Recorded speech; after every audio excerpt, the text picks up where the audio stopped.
An exclusive on your site investigation first uncovered patients' lives being placed at risk inside hospitals across the country. Tonight, a major Northeast Ohio hospital system is taking significant action. Chief Investigator Ron Regan joins us, and Ron, it is precisely what your investigation found is saving lives. Well, it is, and University Hospital's facility is the first in the entire state to adopt life-saving steps that our investigation found others continue to ignore. An alarm went off.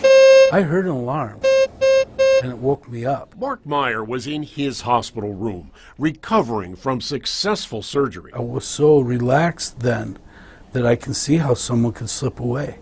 Because you had pain medication. Sure I did. Painkillers like opioids, among the most commonly used in hospitals across the country. But our investigation found they can slow breathing to critical levels, causing catastrophic results, including brain injury and death, affecting as many as 50,000 patients over the last 10 years. But in Mark's room, this alarm alerted doctors and nurses before potentially finding him dead in bed. It's how hospitals describe healthy patients on floors judged to have the lowest risk, dying suddenly and unexpectedly. And we found most hospitals fail to continuously monitor patients. I think we need to do this to everyone.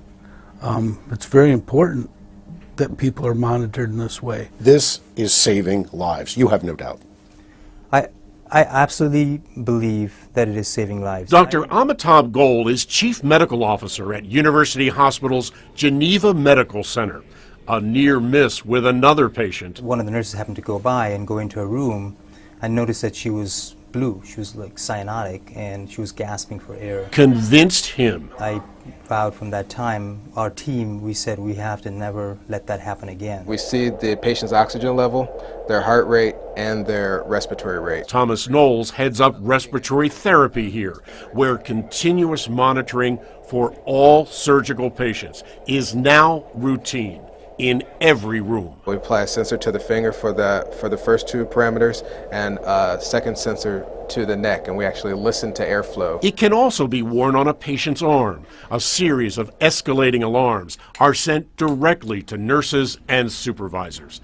It's the same technology that led to significant cost savings, reported by researchers at Dartmouth Hitchcock Medical Center in New Hampshire. We solved a problem the industry thought was unsolvable. Joseph Kiani founded the company that developed it. They not only saved $1.5 million a year in just one ward, and they transferred it to multiple wards, which now they're talking about several $1 million a year, but they haven't had dead in bed since 2007. And its technology the entire university hospital system is now considering using at facilities across Northeast Ohio. We'll do everything we can to protect our patients. One life saved, it matters. It matters more than anything. The way that the anesthesia and the opioids, the way they slow your respiration down, it's just a very, very crucial thing. What is your message to hospitals across the country? You owe it to that patient to make sure that you monitor that airway, because you cannot predict necessarily what's going to happen.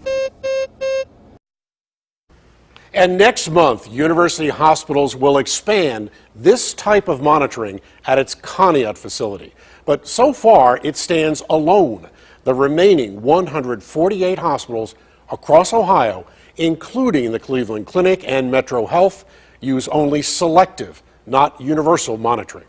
I'm Chief Investigator Ron Regan.